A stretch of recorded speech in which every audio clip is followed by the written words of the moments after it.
দুর্ঘটনা হওয়ার পর বাংলাদেশের যে রাজনৈতিক পরিস্থিতি এ কারণে কিনা প্রচুর গুজব আপনি নিশ্চয়ই খেয়াল করেছেন সামাজিক যোগাযোগ মাধ্যমে, তার মধ্যে এখন আবার এআই এসছে, এআই দিয়ে এত ছবি নানাভাবে করা হচ্ছে।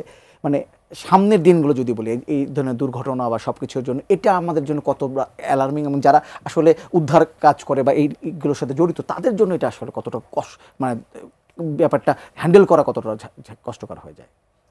না, আমি যেটা এভাবে বলি যে এটা যে কোনো দুর্যোগ বা দুর্বিপাকে মিডিয়ার কিন্তু ইম্পর্টেন্ট রোল থাকে আসলে। এখন যদি যেহেতু আমাদের বিভিন্ন রকম এআই আছে, তারপরে আপনার যারা পার্সোনাল কন্টেন্ট করে এগুলো করে, তো তারা হয়তো ছেড়ে দিলে ইউটিউবের একটাই করে, এভাবে একটা প্রতিযোগিতা আছে আসলে। বাট এখানে আমি মনে করি যে মিডিয়ার একটা ইম্পর্টেন্ট রোল থাকে সবসময়, যে কীভাবে ডিজাস্টার হলে তাকে সহায়তা করা যায় আসলে, এবং কীভাবে রেসপন্স কাজে সহায়তা করা যায়, উদ্ধার কাজে কীভাবে কাজ করবো আমরা। সুতরাং এটা মানে আমার মনে হয় সিগনিফিক্যান্ট রোল আছে আসলে।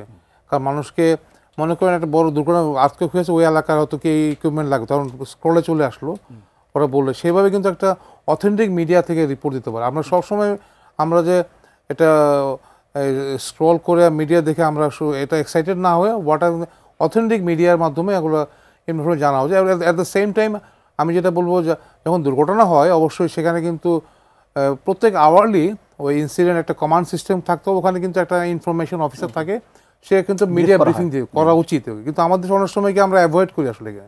যখন একটা এসব সিচুয়েশন হয় এখানে, সেখানে কিন্তু কাজ করতে হবে, বিভিন্ন সংস্থা কাজ করে। এখানে মনে করেন আমাদের এখানে বিশেষ করে এই যেমন হসপিটালগুলো ঠিক মতো আছে কিনা, হসপিটাল প্রিপেয়ারনেস দরকার আছে, কোন হসপিটাল কোন অ্যাম্বুলেন্স আসবে এখানে, সেটা কিন্তু মিডিয়ার মাধ্যমে বলে দিতে হবে যে আপনি হসপিটালটা খালি আছে ওখানে যান। দিজ আর দ্য থিংস আছে, যেটা আমাদের এটাকে বলা হয় এমার্জেন্সি অপারেশন সেন্টার। বাংলাদেশে কিন্তু এখনও হয় নাই কিন্তু একটা।